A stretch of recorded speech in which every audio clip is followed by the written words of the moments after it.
Explosive scandal. Bride uncovers million-dollar conspiracy on her wedding night. Sarah's dream wedding turned into a nightmare of corruption and murder. She thought she was marrying the perfect man, but discovered a scheme that shook the foundations of the Jewish community. Millions were embezzled, federal agents were undercover, and a murder was covered up for years. From radiant bride to key player in an FBI operation, Sarah plunges into a web of lies that goes far beyond her ruined honeymoon. This is a story of betrayal, redemption, and deadly secrets that will make you question who you can really trust. The unfolding scandal is shaking the world, and the truth Sarah uncovers could cost her life. Subscribe to the channel and press the bell to see now how this amazing story will leave you shocked. The autumn sun bathed the synagogue in golden light, reflecting off the colorful stained glass windows and creating a spectacle of colors inside the century-old building. The growing buzz of guests filled the air, mingling with the soft scent of fresh flowers that adorned every pew and column. It was Sarah and Rabbi Ellis' wedding day, an event that promised to be the grandest the local Jewish community had ever witnessed. Sarah stood in a small room adjacent to the synagogue, her heart beating fast as she adjusted her wedding dress for the last time. The white silk fabric flowed like water around her, embroidered with intricate patterns of pearls and crystals that sparkled with every movement. Her fingers trembled slightly as she fastened the veil, a delicate work of lace that framed her radiant face. "It's time," whispered Rachel, her best friend and godmother, with an encouraging smile. Sarah took a deep breath, feeling a mixture of excitement and nervousness run through her body. She nodded, determined, and took the first steps towards her future. The doors of the synagogue opened, and a reverent silence fell over the assembly. Sarah advanced down the aisle, each step echoing softly on the marble floor. Stares of admiration followed her. Murmurs of approval whispered among the guests. In front of her, under the richly decorated chuppah, stood Eli. Rabbi Eli, known for his wisdom and generosity, was an imposing figure in his impeccable black suit. His face, normally serious during sermons, now displayed a warm smile that lit up his deep brown eyes. When Sarah finally reached his side, he took her hands in his, and the familiar touch calmed her nerves instantly. "Baruch haba," Eli murmured, his deep voice laden with emotion.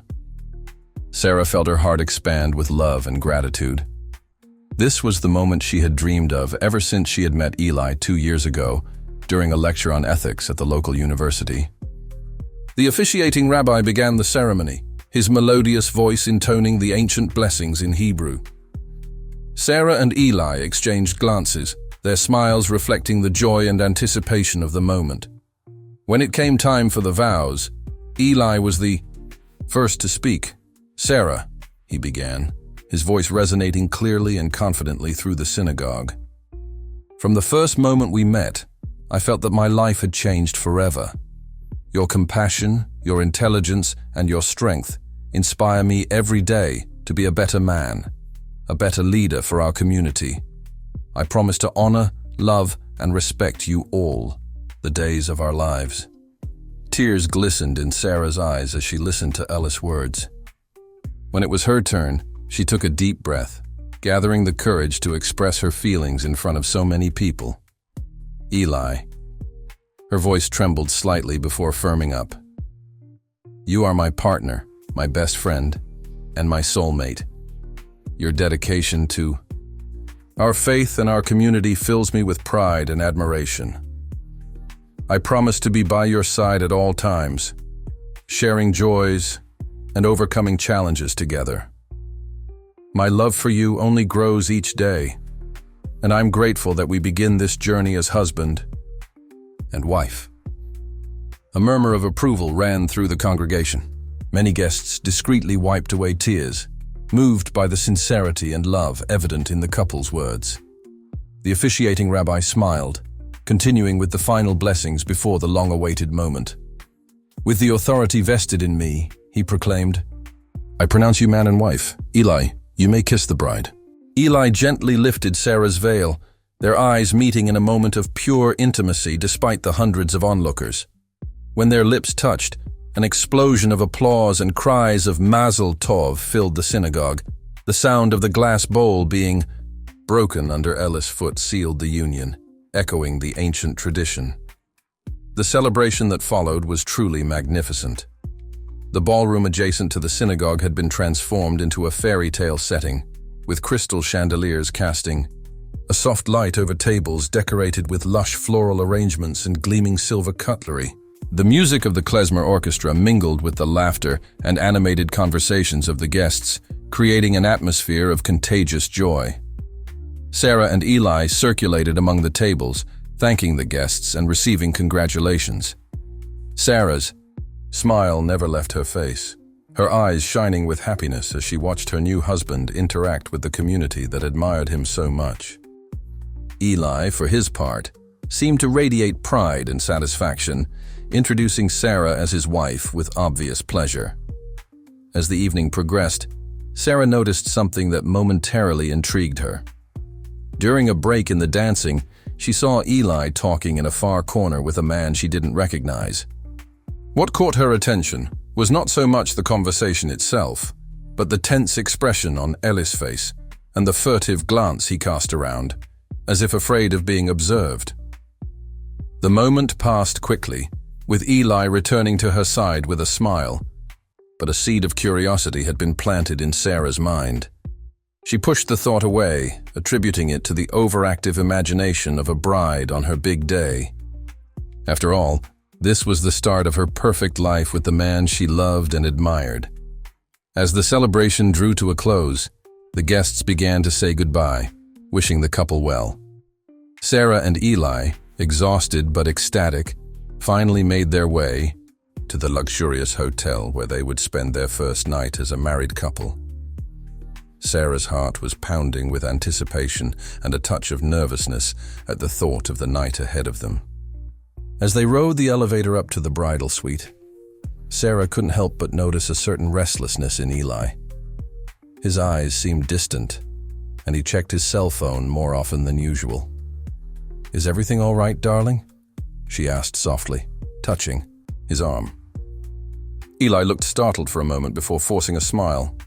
"Of course, my love. Just tired after such an exciting day." He pulled her close, kissing her on the forehead, but Sarah couldn't help feeling that there was something else on his mind. When the elevator doors opened, revealing the corridor leading to her suite, Sarah pushed her worries aside. This was their wedding night, the beginning of their life together. Whatever Eli's worries, it was certainly nothing they couldn't overcome together. Little did she know that, as she crossed that threshold, her life was about to change in ways she could never have imagined. The fairy tale she believed she was living was about to reveal a much darker and more complex side. Subscribe to the channel and press the bell to see now how this amazing story will leave you shocked. The soft click of the bridal suite door echoed in the silence, marking the beginning of a new phase in Sarah and Ellis' lives. The luxurious hotel suite was a sight to behold, with its sophisticated decor and panoramic view of the city. Sarah ran her fingers over the silk bedspread of the king-size bed, feeling the soft texture under her skin. Her heart was pounding with a mixture of excitement and nervousness. "It's beautiful, isn't it?" Eli commented, his voice sounding strangely distant. Sarah turned to look at him, noticing that he was still standing by the door, his eyes roaming around the room without really focusing on anything.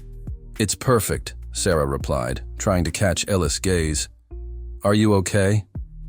You look worried." Eli blinked, as if coming out of a trance, and forced a smile. "Just tired, my love. It's been a long and exciting day." He approached Sarah, kissing her gently on the forehead. "Why don't you take a relaxing bath while I call reception for champagne?" Sarah nodded, still feeling slightly uneasy. As she made her way to the bathroom, she couldn't help but notice Eli pulling his cell phone out of his pocket, his fingers quickly typing a message. In the marble bathroom, Sarah let the hot water of the bathtub fill the room with fragrant steam. As she undressed, Her thoughts wandered back to the moments that had brought her here. She remembered the day she met Eli during that lecture at the university. He had been so eloquent, so passionate about his ideas.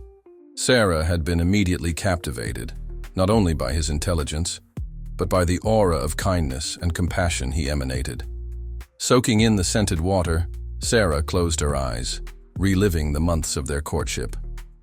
Eli had always been attentive, always putting her needs first. Of course, there were times when he seemed distant, lost in thoughts he didn't share. Sarah always attributed this to the pressure of leading a congregation, the responsibilities that weighed on her shoulders. A soft knock on the door interrupted her daydreams. "Sarah," Ellis' voice sounded through the wood. "The champagne has arrived. Don't be too long, okay?" "I'll be right out," she replied, noticing a note of urgency in her husband's voice that didn't suit the occasion. Stepping out of the bath, Sarah wrapped herself in a soft bathrobe, her reflection in the foggy mirror revealing a young woman with eyes bright with anticipation, but also with a shadow of worry. She took a deep breath, pushing aside her doubts. This was her wedding night, the beginning of her life with the man she loved. What reason did she have to worry? On returning to the bedroom, Sarah found Eli sitting on the edge of the bed, his cell phone still in his hands. He quickly put it away when he saw her, standing up with a smile that didn't quite reach his eyes. "You look beautiful," he said, coming up to hug her. Sarah felt Ellis' body tense against hers, so different from the usual calm he emanated. "Eli," she began, pulling away slightly to look him in the eye. "Are you sure everything's okay? You seem distant." For a moment, something seemed to waver in Ellis' gaze, a shadow of guilt. But it was so quick that Sarah wondered if she hadn't imagined it. "Of course, everything's fine," he replied, his voice soft but firm. "I'm just a bit overwhelmed by everything. The wedding, the responsibilities. Sometimes it's a lot to process." Sarah nodded, understanding. "I understand. I'm a bit nervous too. But we're in this together, aren't we? We can face anything, as long as we're united." Eli pulled her closer, kissing her deeply. For a moment, all the tension seemed to dissipate, and Sarah lost herself in the familiarity and comfort of his arms. When they parted, she noticed a different gleam in Ellis' eyes, a mixture of desire and something else she couldn't decipher. "Let's toast our future," Eli suggested, moving to pour the champagne. Sarah watched him, noticing how his hands trembled slightly as he held the glasses. As they drank, the silence between them was punctuated only by the distant sound of the city outside. Sarah felt a growing unease, a sense that something important was about to happen. "Sarah," Eli began, his voice deeper than usual. "There's something I need to tell you." Sarah's heart raced. "What is it, Eli? You know you can tell me anything." Eli opened his mouth to speak, but was interrupted by the shrill sound of his cell phone. He looked at the device, his face visibly paling.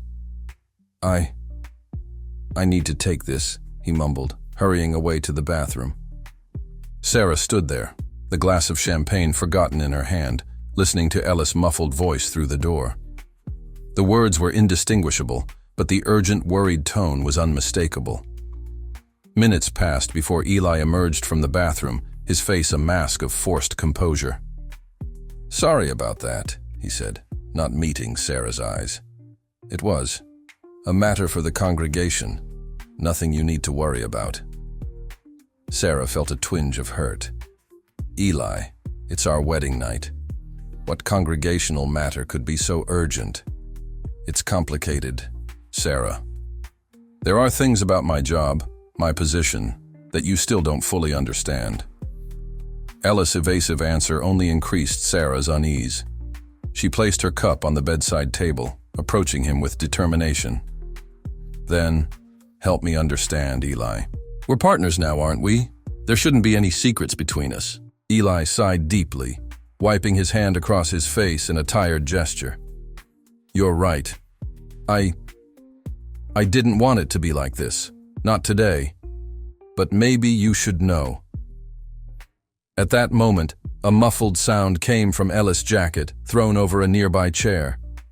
Sarah, driven by an impulse she didn't fully understand, reached into his jacket pocket before Eli could react. Her fingers touched a folded piece of paper. As she unfolded it, Sarah felt as if the ground had disappeared beneath her feet. It was a note, handwritten in elegant calligraphy. Meet me at midnight. Same place as always. Don't be late, or everyone will know. Sarah looked at Eli, her eyes wide with shock and confusion. What is that, Eli? Who wrote that? What does it mean? Ellis' face was a mixture of fear and resignation. He took a step towards Sarah, his hands outstretched in a placating gesture. Sarah, I can explain. It's not what you think. But Sarah stepped back, holding the note as if it were incriminating evidence.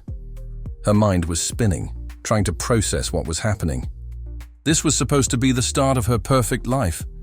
But suddenly, everything she believed she knew about Eli was being called into question.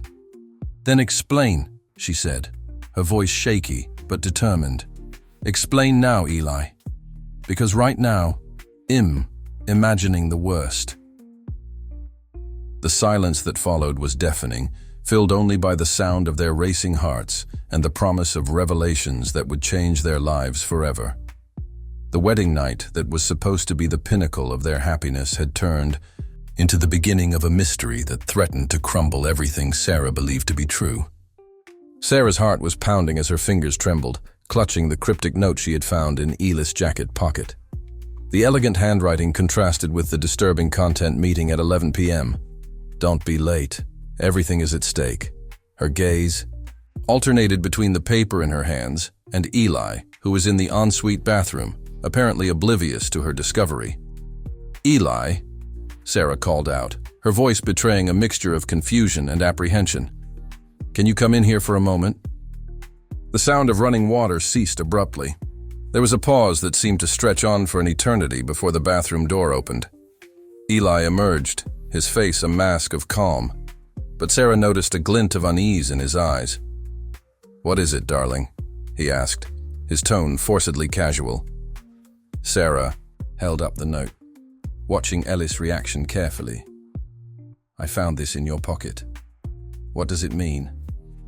For a brief moment, Ellis' composed countenance faltered, revealing an expression Sarah had never seen before, a mixture of fear and irritation. But as quickly as it appeared, the expression dissipated, replaced by a smile that didn't reach his eyes. Oh, that? Eli laughed, a sound that rang false even to his own ears. It's probably some old souvenir I forgot to throw away. It probably doesn't mean anything. Sarah frowned, dissatisfied with the explanation. Eli, that was in the pocket of your wedding jacket. It's recent. Eli's smile disappeared, replaced by a more serious expression. Sarah, darling, you trust me, don't you? Of course I do, Eli.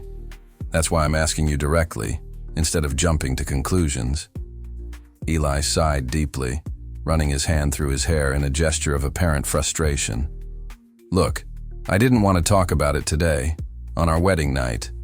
But since you found the note... He paused, as if carefully choosing his next words. There are some complications with one of the synagogue's charity projects. Nothing serious, but it requires discretion. The meeting mentioned in the note is with one of the main donors. Sarah watched Eli closely, looking for signs of a lie on his face. Part of her desperately wanted to believe him, accept his explanation, and continue with the perfect evening they had planned. But an insistent voice in her mind prevented her from simply dropping the subject. Why so secretive, Eli? Why didn't you tell me about this before? Eli moved closer, taking Sarah's hands in his. I didn't want to worry you, especially not today. It's just boring administrative stuff. Nothing you need to worry about. Something in the way Eli spoke, a slight tremor in his voice, made Sarah doubt even more. She removed her hands from his, taking a step back. Eli, we're partners now. Husband and wife. There should be no secrets between us, especially about matters relating to the synagogue and the community. Eli's expression hardened for a moment, a flash of irritation crossing his face before being quickly masked. "You're right. Of course. I should have been more open. I promise I'll tell you everything tomorrow, calmly. But why don't we enjoy our special evening now?" He tried to approach again, but Sarah dodged, moving towards the suite window. Her gaze wandered over the illuminated city outside, her mind a whirlwind of conflicting thoughts and emotions. "No, Eli. Something's not right here. I feel like there's more to this story than you're telling me."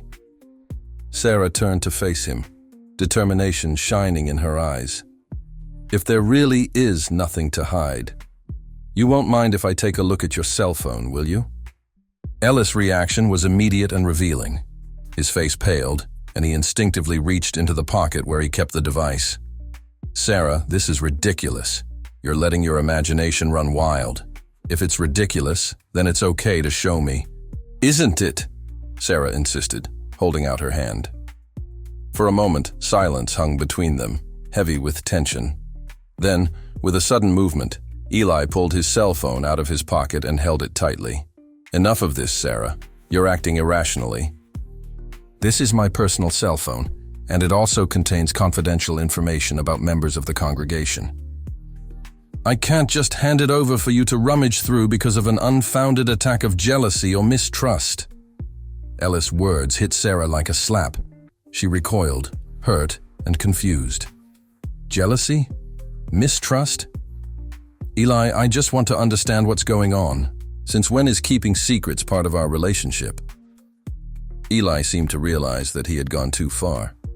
His expression softened, and he tried a more conciliatory tone. "I'm sorry, darling. I didn't mean it like that. It's just that. There are things about my position that I need to keep confidential for ethical and professional reasons. You understand that, don't you?" Sarah felt tears forming in her eyes, a mixture of frustration and disappointment threatening to spill over. What happened to the man who promised honesty and transparency a few hours ago at the altar? Where is the Eli I thought I knew? The question hung in the air, heavy and uncomfortable. Eli opened his mouth to answer, but before he could, his cell phone vibrated in his hand. The look of panic that crossed his face was impossible to hide. Sarah, driven by an impulse that even she didn't understand, rushed forward and grabbed the phone before Eli could react. Her eyes raced across the screen, reading the message that had just arrived. "Where are you? Time is passing, and our agreement still stands. Don't risk everything now." The silence that followed was deafening. Sarah looked up from her cell phone to Eli, her expression a mixture of shock and disbelief. "What deal, Eli? What are you risking?" Eli seemed to have aged years in a few seconds. His face was pale, and beads of sweat glistened on his forehead. "Sarah, I can explain." But before he could continue, his cell phone vibrated again in his hand. Another message, this time accompanied by a photo. Sarah instinctively looked at the screen and felt the world spin around her. The picture showed Eli in what looked like a hotel room, cuddling intimately with a woman Sarah didn't recognize. The date stamped on the photo was just 2 weeks ago. "Oh God," Sarah muttered, feeling her legs go weak. She staggered to the edge of the bed and sat down, still holding the cell phone as if it were a bomb about to explode. Eli moved towards her, his face a mask of despair. "Sarah, please let me explain. It's not what it looks like." But Sarah held up her hand, interrupting him. Her voice, when she spoke, was surprisingly firm, despite the tears that were now running freely down her face. "Don't come any closer, Eli. Don't say another word." She took a deep breath, trying to control the whirlwind of emotions that threatened to consume her. "I think we need help to deal with this." With trembling hands, Sarah picked up her own cell phone and dialed a number. When the person on the other end answered, their voice was just a whisper. "Rachel, I need you to come to the suite now and bring Rabbi Cohen with you. It's urgent." As she hung up, Sarah looked at Eli, who seemed to have collapsed into a nearby chair, his face buried in his hands. The reality of the situation was beginning to set in, and with it, the realization that the perfect life she had imagined was about to shatter completely. Outside the window, the city lights continued to shine, oblivious to the drama unfolding inside the bridal suite. For Sarah and Eli, however, the night that should have been the beginning of a journey of love and companionship had become the prelude to a storm of revelations that threatened to destroy not only their marriage, but all the life they knew. The silence that hung in the bridal suite was almost palpable, interrupted only by the ticking of the wall clock and Ella's heavy breathing. Sarah sat on the edge of the bed, her eyes fixed on the door, waiting for Rachel and Rabbi Cohen to arrive. Eli, on the other hand, kept his distance, his defeated posture contrasting drastically with the confidence he had displayed only a few hours before. When 3 soft knocks sounded on the door, Sarah felt a mixture of relief and apprehension. She stood up slowly, straightening the robe she was still wearing, a cruel reminder of the intimacy she hoped to share with Eli tonight. "Come in," she called, her voice firmer than she felt inside. Rachel was the first to enter, her face a mixture of concern and confusion. Right behind her, Rabbi Cohen, a middle-aged man with a grave expression, entered the room. His eyes quickly scanned the scene in front of him, picking up on the obvious tension between the newlyweds. "Sarah, what's going on?" Rachel asked, moving to hug her friend. Sarah accepted the hug briefly before pulling away, her eyes turning to Rabbi Cohen. "Thank you for coming so quickly, Rabbi. We have a situation that requires your wisdom and guidance." Rabbi Cohen nodded solemnly. "I'm here to help in any way I can, but I confess I'm surprised to be called on your wedding night. What could be so urgent?" It was at this point that Eli finally spoke up, his voice hoarse and tired. "I made a mistake, Rabbi. A terrible mistake." All eyes turned to Eli, who seemed to have aged years in just a few hours. Sarah felt a pang of pain as she looked at the man she loved, now looking so broken and vulnerable. "What kind of mistake?" "Eli?" Rabbi Cohen asked calmly, although his tone suggested that he already suspected the seriousness of the situation. Sarah intervened, her voice shaky but determined. "Eli has been unfaithful, Rabbi, and it seems there's more at stake than just an indiscretion." Rachel gasped, her eyes wide with shock. Rabbi Cohen, however, maintained his composure, only a slight twitch in his brow betraying his perturbation. "That's a very serious accusation, Sarah. Eli, what do you have to say about it?" Eli raised his head, his eyes red and moist. "It's true," he admitted, his voice almost a whisper. I got involved with someone. But it's more complicated than it seems." "More complicated?" Sarah repeated, incredulity tinging her voice. "Eli, you betrayed not just me, but the entire congregation that trusts you. How can that be more complicated?" Rabbi Cohen held up a hand, gently silencing the argument that was threatening to break out. "Let's all calm down and try to understand the situation fully. Eli, please explain what you mean by more complicated." Eli took a deep breath, wiping his hands across his face in a gesture of weariness and defeat. The involvement wasn't just personal. There are financial issues involved. Money from the congregation. The silence that followed this revelation was deafening. Sarah felt as if the ground had disappeared beneath her feet. Rachel, standing next to her, put a comforting hand on her shoulder, but Sarah barely registered the gesture. Eli, Rabbi Cohen, spoke, his voice now laden with a severity that hadn't been there before. "Are you admitting not only infidelity, but also financial misconduct?" Eli nodded miserably. "I didn't want things to come to this. It started as a mistake, a momentary weakness. But then, she started blackmailing me. She threatened to expose everything if I didn't keep supplying her with money." Sarah felt a wave of nausea hit her. "How much?" she asked, her voice only a whisper. How much of the congregation's money have you embezzled? Eli hesitated, avoiding looking directly at any of them. More than $1 million over the last year. Rachel let out an exclamation of shock. Rabbi Cohen closed his eyes briefly, as if searching for the inner strength to deal with the magnitude of the situation. Sarah, for her part, felt a cold anger come over her. How could you, Eli? How could you betray not just me, but the entire community that trusted you? I was desperate, Eli tried to explain, his voice breaking. She threatened to expose everything, to ruin not only my reputation, but that of the synagogue too. I thought I could sort it all out myself, that I'd find a way to replace the money before anyone found out. Rabbi Cohen intervened, his voice deep and heavy. Eli, do you understand the gravity of what you've done? This goes far beyond a personal mistake. There are legal and ethical implications that affect the entire community. Eli nodded miserably. I know.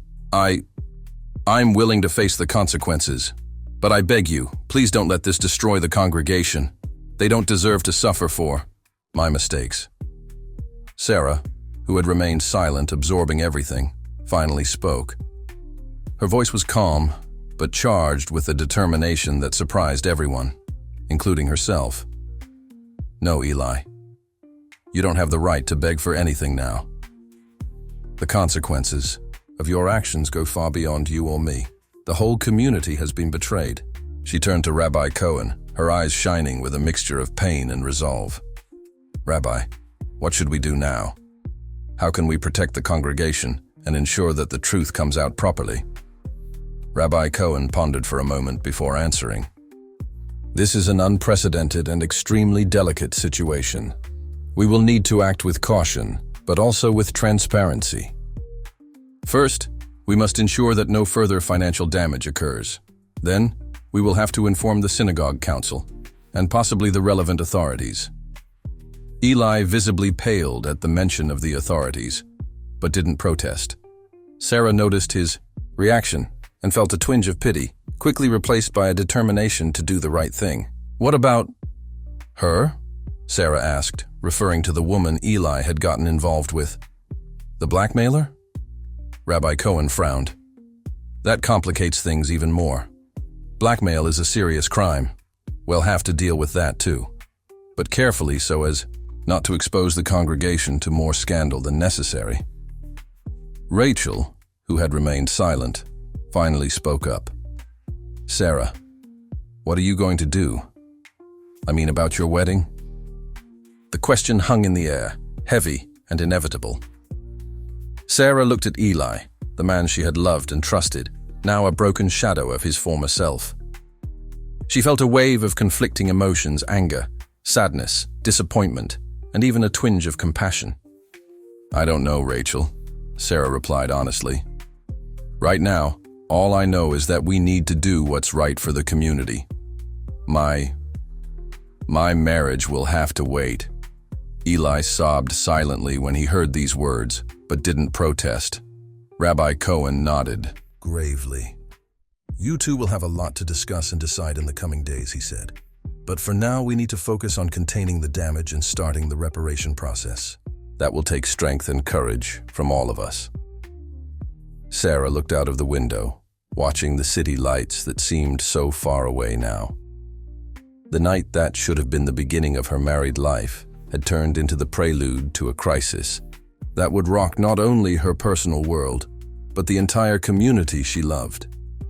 With a deep sigh, she turned to the others, ready to face whatever the future held. Let's get started, she said, her voice firm, despite the unshed tears in her eyes. We have a lot of work to do. And so, in the stillness of what should have been a night of celebration, the first steps were taken towards an uncertain future, marked by painful revelations, difficult decisions, and the long journey of rebuilding that would follow. The silence that hung in the bridal suite was dense, almost palpable. Sarah was sitting on the edge of the bed, her red, swollen eyes fixed on a distant point beyond the window. Eli, meanwhile, was leaning against the opposite wall, his face a mask of guilt and apprehension. Rabbi Cohen, a respected and paternal figure in the community, occupied an armchair between them, his grave countenance reflecting the seriousness of the situation. Rachel, Sarah's best friend and matron of honor, was standing next to the bride, a comforting hand on her shoulder. The air in the room was charged with tension and expectation. "Well," Rabbi Cohen began, breaking the oppressive silence, "we're all here to understand and hopefully resolve this situation." He looked from Sarah to Eli, his piercing gaze searching for answers. "Eli, do you have anything to say?" Eli swallowed, his eyes meeting Sarah's briefly before darting away, unable to sustain his wife's hurt look. I've made mistakes," he began, his voice shaking. "Mistakes I'm not proud of." Sarah let out a muffled sound, a mixture of pain and indignation. Rachel squeezed her shoulder in silent support. "What kind of mistakes, Eli?" pressed Rabbi Cohen, his voice firm but compassionate. Eli ran a hand through his hair, a gesture of obvious discomfort.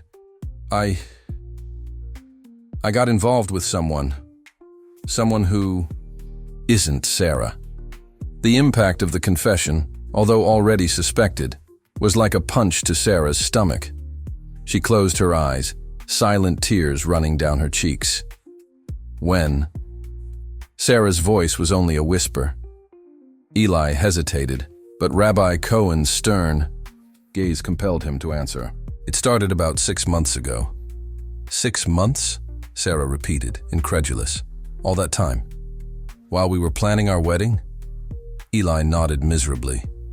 "I wanted to break up, Sarah. I really did. But things got complicated." "Complicated how?" Rabbi Cohen intervened, his voice conveying a mixture of disappointment and concern. Eli hesitated again, his eyes moving nervously around the room.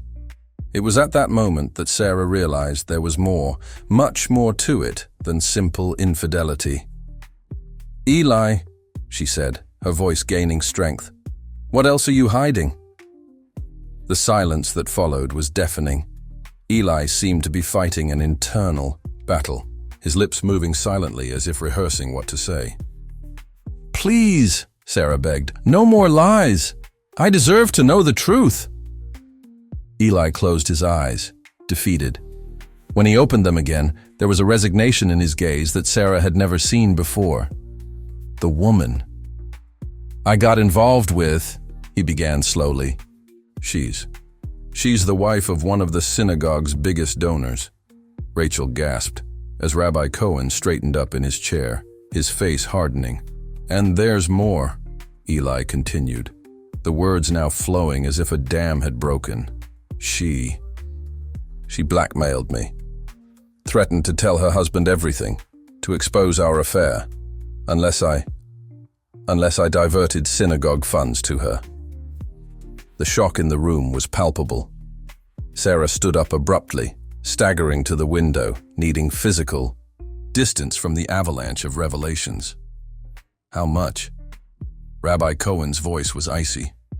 "Almost $500,000 over the last few months," Eli admitted, his voice barely above a whisper. Sarah turned abruptly, staring at Eli with a mixture of horror and disbelief. "How could you? How could you betray not just me, but the whole congregation? All those people who trusted you, who saw you as a leader." Eli collapsed, sliding down the wall until he was sitting on the floor, his face buried in his hands. "I didn't know how to get out. Every time I tried to finish, the threats got worse.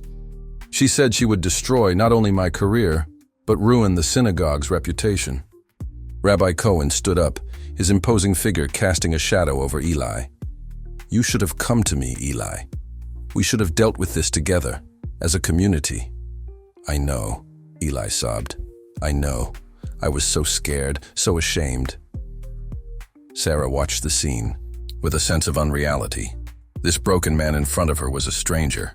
Where was the strong, confident, upstanding Eli she had fallen in love with? "What happens now?" Rachel asked, vocalizing the question that hovered in everyone's mind. Rabbi Cohen sighed heavily. First, we need to inform the synagogue council. Then, we'll have to contact the authorities. Embezzlement is a serious crime, Eli. Eli nodded miserably, seeming to shrink even further. Sarah, who had remained silent, finally spoke, her voice surprisingly calm. What about our wedding? All eyes turned to her. Eli raised his head, a glimmer of hope in his eyes quickly replaced by resignation at the sight of Sarah's expression. Sarah, he began, but she interrupted him with a gesture. No, Eli, don't say you're sorry. Don't say we can get through this.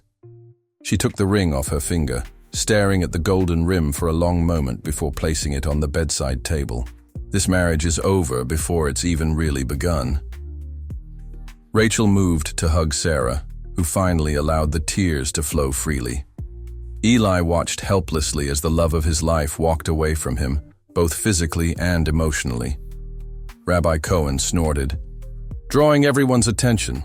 There is much to be done, and the next few hours and days will be difficult for all of us. But remember, our community is strong. We will get through this together. As the rabbi spoke, Sarah felt a strange mixture of emotions, pain, anger, but also, surprisingly, a sense of liberation. The truth, however painful, was preferable to lies and deceit. Rachel, she said softly, can you help me pack my things? I can stay here. Rachel nodded, casting a contemptuous glance at Eli before moving to help Sarah. While the two women began to collect Sarah's belongings, Eli remained sitting on the floor, silently watching his life fall apart. Rabbi Cohen, meanwhile, was already on the phone, his voice low and urgent, as he began the process of dealing with the ramifications of Ellis' actions. Sarah, packing her wedding dress, a symbol of the future she thought lay ahead, felt a wave of determination rise up amidst the pain. This was not the end she had imagined for this day, but perhaps it was a new beginning, a beginning based on truth, no matter how painful. As the night progressed, the bridal suite, which should have been the scene of love and new beginnings, became the scene of the collapse of a carefully constructed facade. The revelations of that night not only destroyed a marriage, but threatened to shake the foundations of an entire community. Sarah, taking one last look at Eli before leaving the room, saw not the powerful, respected man she thought she knew, but a broken, fallible individual. And in that moment, she understood that her journey was just beginning, a journey of self-discovery, healing, and eventually, forgiveness. Not for Eli, but for herself. Rabbi Cohen's office was immersed in a tense silence. Sarah, sitting rigidly in a worn leather chair, watched the fine rain falling outside, creating hypnotic patterns on the window. Next to her, Rachel held her hand, offering silent support. Across the room, Eli looked smaller than ever, slumped in his chair, his eyes fixed on the floor. Rabbi Cohen entered, carrying a thick briefcase. His normally serene face was marked by worry lines. He sat behind his desk, looking at each of them before speaking. Well, I've done some preliminary investigations, he began, his voice deep. The situation is complicated, to say the least. Sarah straightened up, bracing herself for what was to come. How much worse is it, Rabbi? The older man sighed heavily. The embezzlement is more extensive than we initially thought. It's not just money from the synagogue, but also from various charities associated with us. Eli emitted a low groan, burying his face in his hands. Sarah felt a wave of nausea, but forced herself to keep her composure. How much? She asked, her voice surprisingly firm. Approximately $3 million over the last 2 years, Rabbi Cohen replied. Rachel gasped, squeezing Sarah's hand. The silence that followed was deafening, broken only by the sound of rain hitting the window. How? Sarah finally managed to ask. How did this go unnoticed for so long? Rabbi Cohen opened the folder in front of him. Eli was very skilled at hiding embezzlement. He used a series of ghost accounts and complex transactions, But the most worrying thing is that he didn't act alone. All eyes turned to Eli, who finally raised his head. His face was pale and haggard. "Who else is involved, Eli?" Sarah asked, a mixture of anger and disappointment in her voice. Eli hesitated for a moment before answering. "Miriam Goldstein." The name dropped like a bomb in the room. Miriam Goldstein was a prominent figure in the community, known for her philanthropic work and her influence in the highest social circles. "Miriam?" Rachel exclaimed, incredulous. "But she always seemed so dedicated to the community." "Appearances can be deceiving," Rabbi Cohen said softly. "It seems that Miriam and Eli were involved not only romantically, but also in an elaborate financial fraud." Sarah closed her eyes, feeling the weight of the revelations. When she opened them again, there was a fierce determination in her gaze. "What do we do now?" she asked. Rabbi Cohen leaned forward, his face serious. "We have a few options, none of them easy. We can try to deal with this internally, seeking restitution and avoiding a public scandal. Or we can take everything to the authorities immediately." "What if we try to deal with it internally and fail?" Sarah asked. "Then the scandal will be even bigger when it comes to light, and there will probably be legal consequences for everyone involved in the attempted cover-up," the rabbi replied gravely. Sarah stood up, walking over to the window. She watched the rain for a moment, feeling the weight of the decision on her shoulders. "We can't hide this," she finally said, turning to face the others. "Our community deserves the truth, however painful it may be." Eli raised his head, a flash of panic in his eyes. "Sarah, please, think about the consequences. This will destroy everything we've built." "No, Eli," Sarah replied firmly. "You destroyed everything when you decided to betray not only me, but the entire community that trusted you." Rabbi Cohen nodded slowly. "I agree with Sarah. Transparency, although painful, is the only path to true healing and rebuilding." Rachel stood up, placing a comforting hand on Sarah's shoulder. "What can we do to help?" "First, we need to inform the synagogue council," Rabbi Cohen began. "Then we'll have to prepare a statement for the community. And yes, we'll have to involve the authorities." Sarah felt a knot in her stomach at the thought of the difficult weeks to come. But she also felt a strange sense of relief. The truth, however painful, was liberating. "There's one more thing," Rabbi Cohen added, his grave tone drawing everyone's attention. "I received an anonymous phone call this morning. Someone is threatening to expose everything publicly if they don't receive a substantial amount of money by tomorrow night." Sarah felt the blood run cold in her veins. "Blackmail?" The rabbi nodded. "It seems that Miriam and Eli aren't the only ones who know about the scheme. Someone else is trying to take advantage of the situation." Eli looked like he was about to collapse. "It's her," he muttered. "It must be Deborah." "Who's Deborah?" Sarah asked, sensing that she was about to uncover another piece of the puzzle. "A former synagogue employee," Eli explained, his voice barely above a whisper. She discovered part of the scam a few months ago. I thought I'd bought her silence, but..." Sarah felt a surge of anger and frustration. "More lies, Eli? More secrets?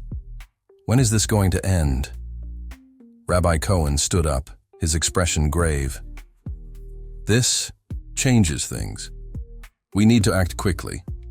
If this Deborah exposes everything before we can control the narrative, the damage will be incalculable." "What do you suggest, Rabbi?"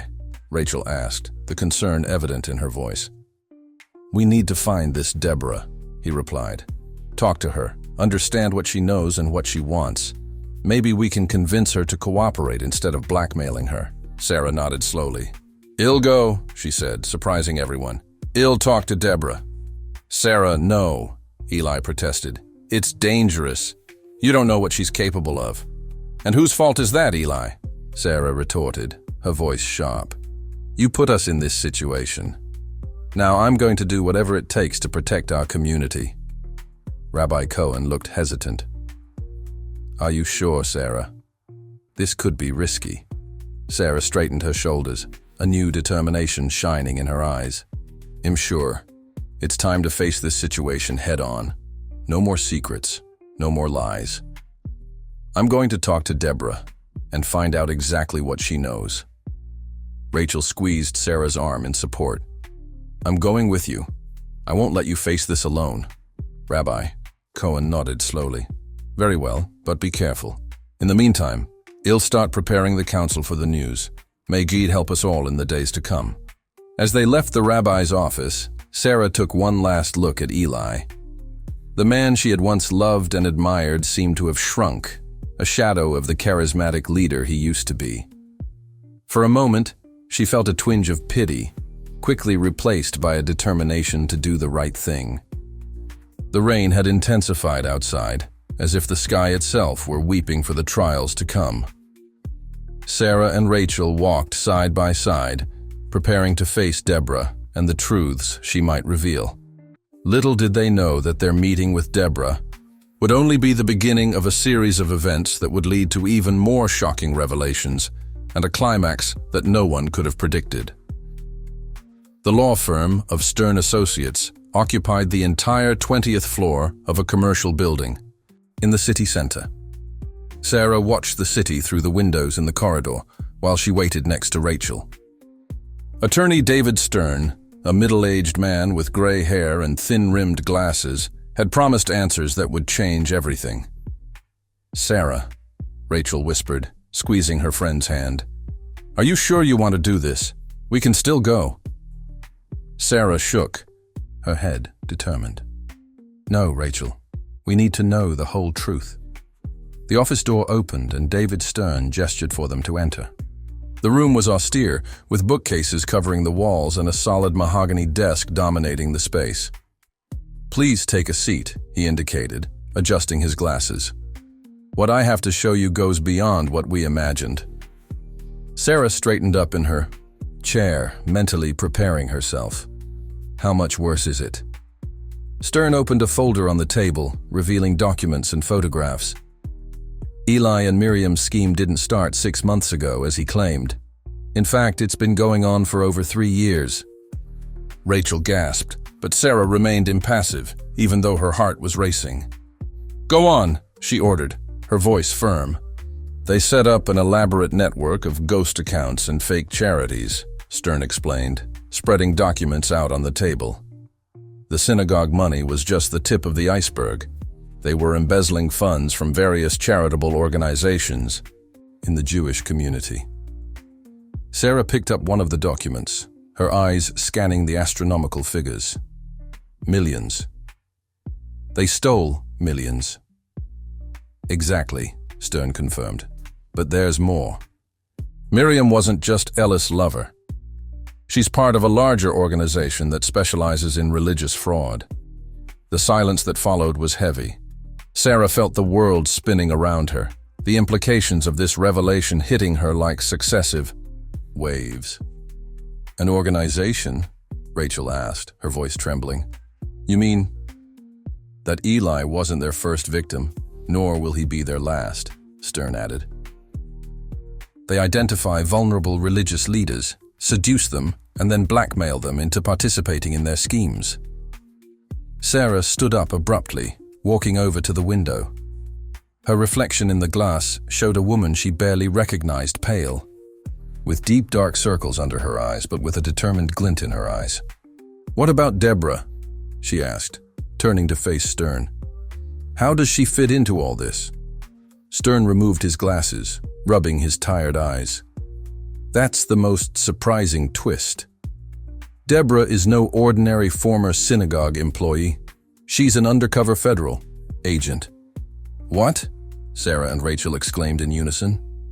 The FBI has been investigating this organization for years, Stern explained. Deborah was placed in the synagogue after suspicious patterns of financial transactions came to the attention of the authorities. Sarah sat back down, her mind processing the revelations. So when she threatened to expose everything. It was part of the operation, Stern confirmed. She was trying to force Eli to confess, hoping it would lead to the real heads of the organization. "My God," Rachel muttered. "It's like a spy movie." "Unfortunately, it's very real," Stern said, picking up another document. "And there's something else you need to see." He slid a photograph across the table. Sarah picked it up, feeling her blood run cold. The picture showed Miriam in an elegant restaurant, talking intimately with someone Sarah knew very well. "No," she whispered, her hands shaking. "It can't be." "Yes," Stern confirmed gravely. "Rabbi Cohen is involved too." Rachel covered her mouth, with her hands in horror. Sarah felt as if the ground had disappeared beneath her feet. Rabbi Cohen, who had been her advisor and support throughout this crisis, was part of the conspiracy. "Why?" Sarah asked, her voice breaking. "Why would he do that?"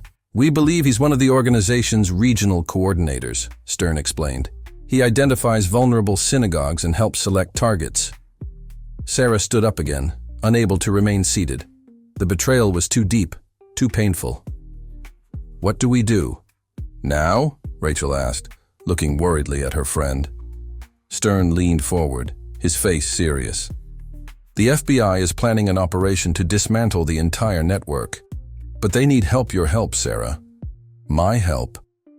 Sarah turned around, surprised. "Yes. You're the only person who can get close to both Eli and Rabbi Cohen without arousing suspicion. They trust you." Sarah felt the weight of the decision on her shoulders. Helping would mean betraying the trust of people who, despite everything, still meant something to her. Not helping would mean allowing them to continue damaging other communities, other families. "When?" she finally asked. "Tomorrow night," Stern replied. "There will be a meeting of the synagogue council. All the main people involved will be there." Sarah exchanged a glance with Rachel, who nodded in silent support. "All right," Sarah said, her voice steady despite the trembling in her hands. "He'll do whatever it takes to put an end to it." Stern smiled slightly, pleased. "Good. Now let me explain exactly what we need you to do." As the lawyer detailed the plan, Sarah felt a mixture of fear and determination.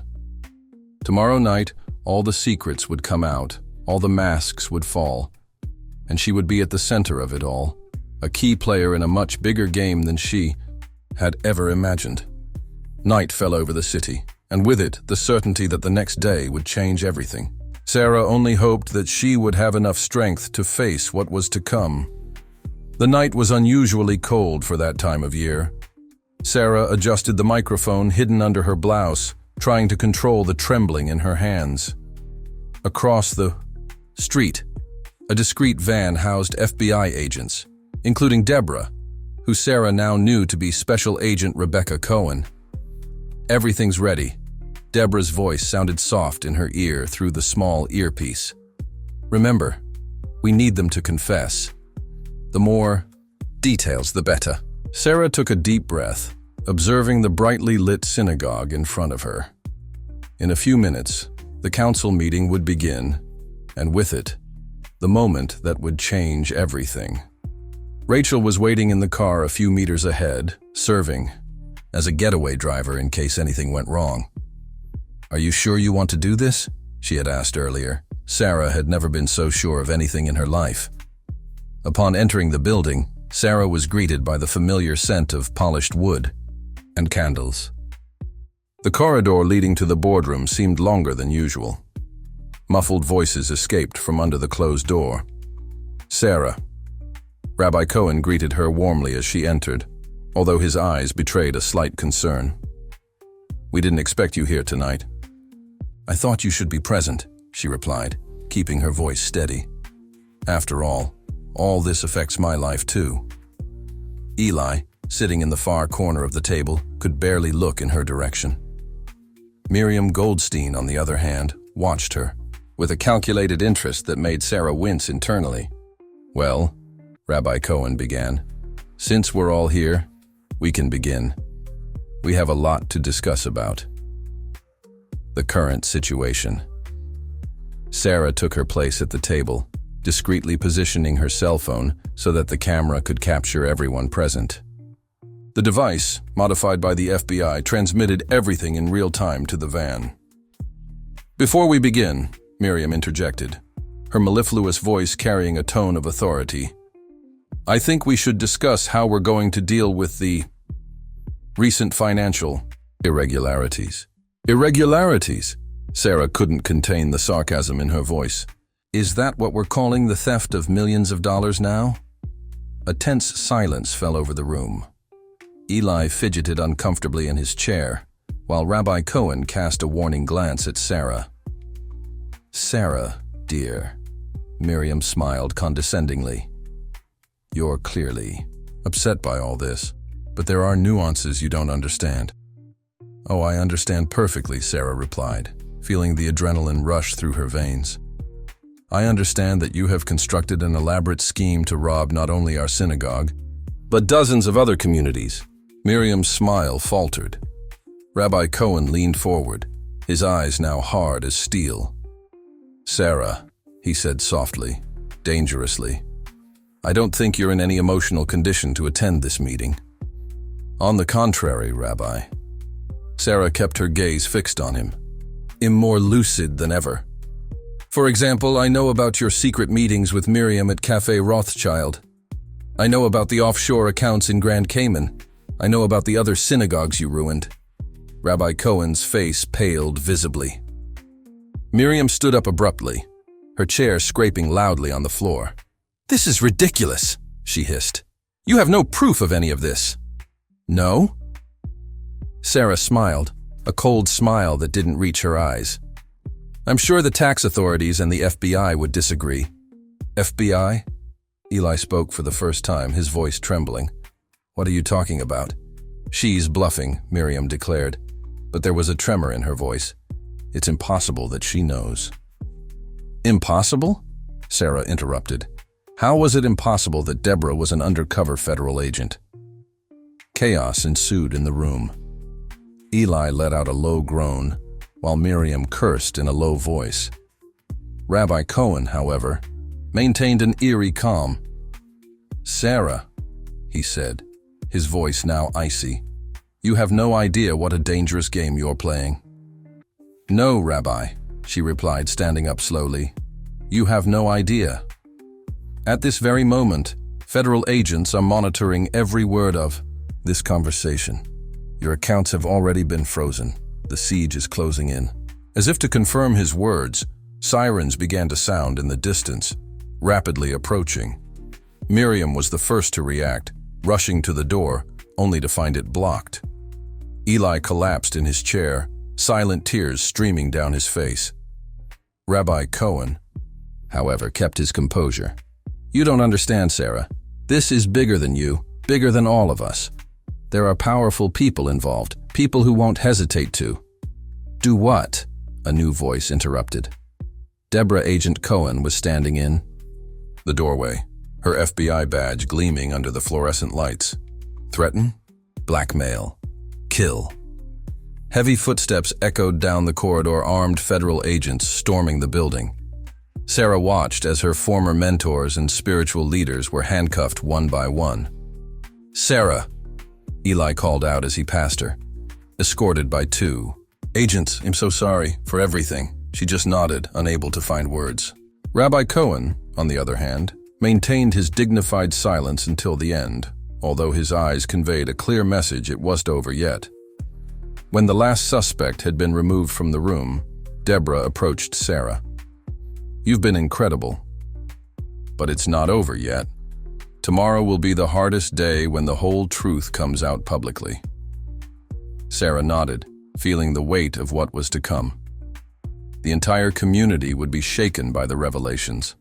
Lives would be destroyed, reputations ruined. But the truth had to be known. Rachel rushed into the room, hugging Sarah tightly. "Is it over?" "No," Sarah replied, looking out of the window at the cars driving away into the night. "That was just the beginning. Tomorrow we face the real storm.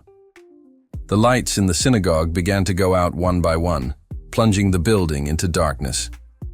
But for Sarah, for the first time in a long time, there was a light at the end of the tunnel, the light of truth, however painful. As she left the building, with Rachel and Deborah, Sarah couldn't help thinking about how her life had changed in just a few days. From happy bride to key player in a federal operation, from respected member of the community to possible pariah. But some truths had to come out, no matter what the cost. And tomorrow, when the sun rose, a new battle would begin, the battle for the soul of their community. Subscribe to the channel and press the bell to see now how this amazing story will leave you shocked.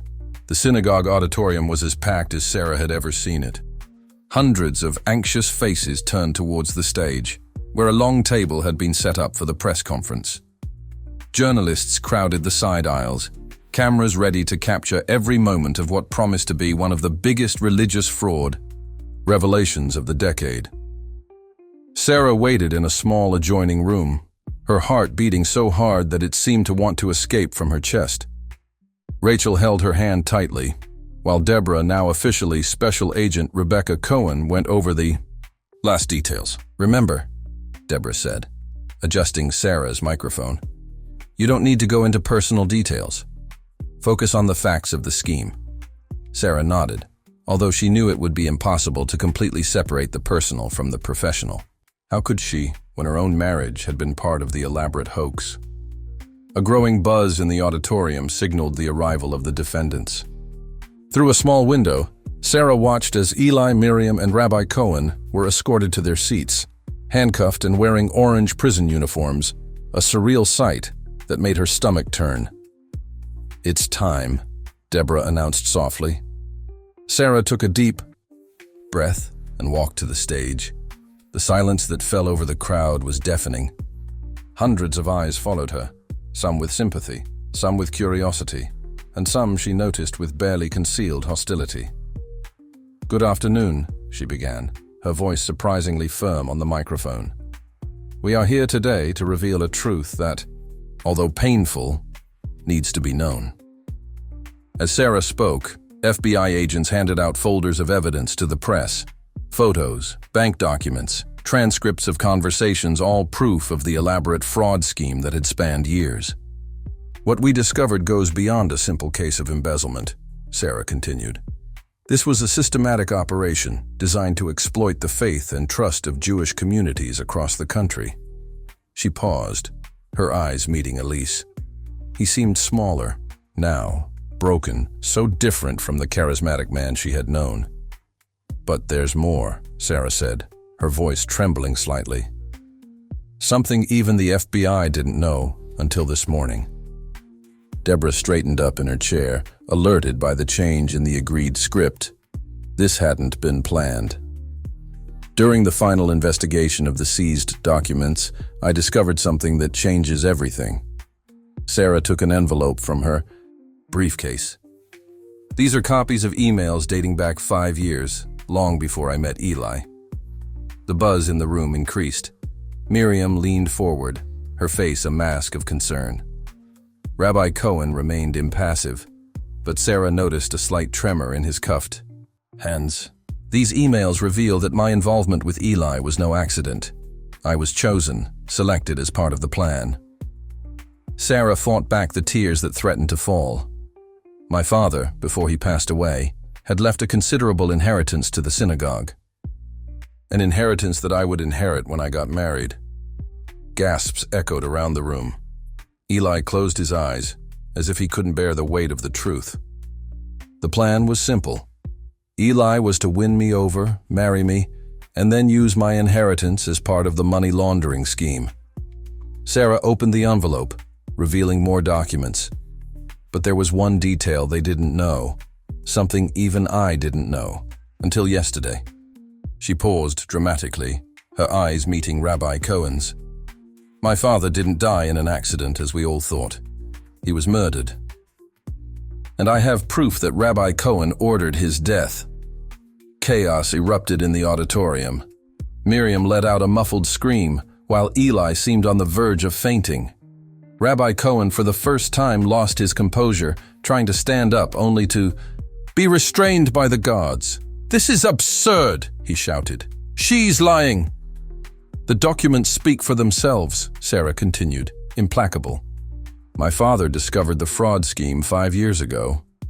He threatened to expose everything." A week later, his car had a fatal accident. Deborah was already on her feet, speaking rapidly into her radio.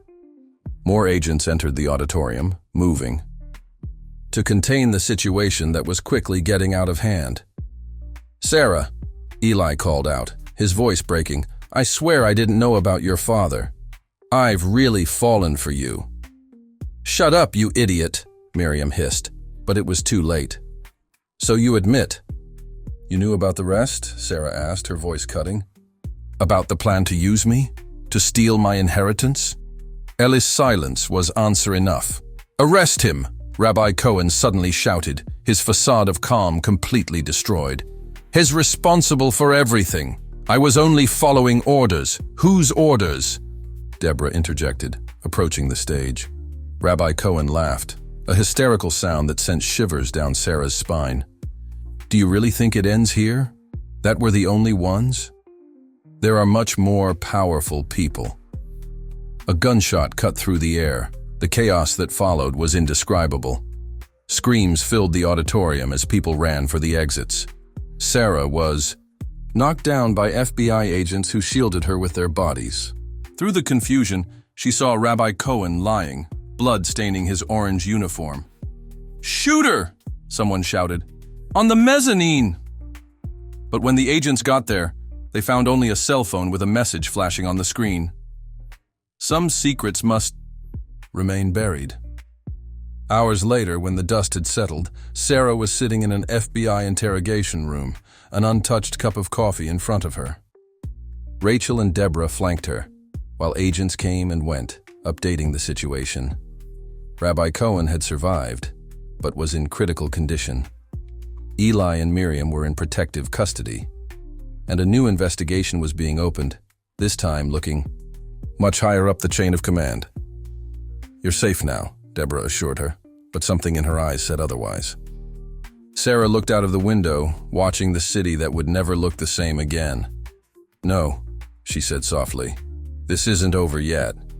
In fact, it's just beginning." And somewhere in the city, a phone rang, and a soft voice said, just 4 words, "She knows." "Too much. Proceed." The truth had come out, but at what cost? And more importantly, what other truths still remained hidden in the shadows, waiting to be revealed? 3 months had passed since the fateful press conference. Autumn painted the trees golden as Sarah watched the synagogue from her new apartment across the street. The building, once so familiar and welcoming, now seemed to carry the weight of all the secrets that had been revealed. Her phone vibrated, another message from Deborah. "Rabbi Cohen has woken up from his coma. He's willing to make a deal." Sarah sighed, putting the phone away. Over the last few weeks, the revelations had kept coming. The scheme was bigger and more complex than anyone had initially imagined. Synagogues on 3 continents, millions of dollars embezzled, dozens of lives destroyed. Rachel entered the apartment using her spare key, carrying coffee and newspapers. "Have you seen the news?" Eli has agreed to testify against the heads of the organization. "And Miriam?" Sarah asked, although she already knew the answer. "Found dead in her cell this morning. Suicide, they say." Rachel made quotation marks in the air, her skepticism evident. Sarah nodded silently. It was the 3rd suicide in 2 weeks. The organization was cleaning up its trails, eliminating anyone who could talk. "The community is meeting today," Rachel continued more gently, "to discuss the reopening of the synagogue. You should go." Sarah shook her head. "I'm not ready yet." The process of rebuilding the community had been painful. Some families had left, unable to cope with the betrayal. Others remained, determined to rebuild something new from the ashes of the old. Sarah occupied a space in between, neither completely removed nor totally present. Her phone vibrated again. This time, it was a message from an unknown number. Your father would be proud. But there's still more to be revealed. Meet me at the Rothschild Cafe at 3 p.m. Come alone. Sarah showed the message to Rachel, who immediately frowned. You're not going, are you? It could be a trap. I have to go, Sarah replied, standing up. I need to know the truth about my father. Rachel tried to argue, but she knew that determined look on her friend's face. At least let me warn Deborah. No, Sarah was firm. I've lost enough trust in authorities and institutions. I need to do this my way. At 2:55 p.m., Sarah entered Cafe Rothschild, choosing a table overlooking the street. The place was almost empty, except for an elderly man reading a newspaper in the corner and a young waitress cleaning the counter. At 3 p.m., an elegant woman entered the cafe. Sarah felt her heart stop for a moment. She was identical to the last photo she had of her mother, who had disappeared when Sarah was just 5 years old. Hello, Sarah, the woman said softly, taking a seat. Rebecca. Your mother was my sister. Sarah felt her world spin. My mother? She didn't disappear, Sarah. She was killed, just like your father, by the same organization. And now, you're closer than anyone has ever come to exposing everything. Rebecca slid a USB stick across the table. Here's everything your mother and father discovered.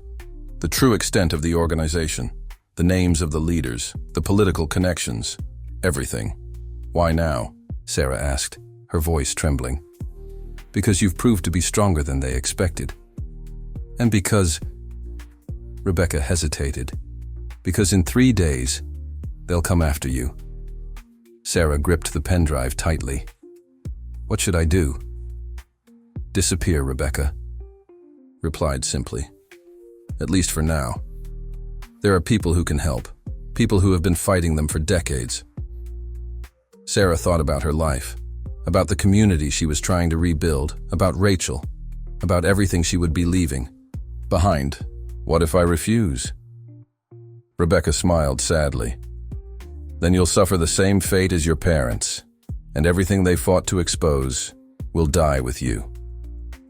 At that moment, Sarah's cell phone vibrated with a message from Deborah. Eli is dead. It wasn't suicide. Get out of there now.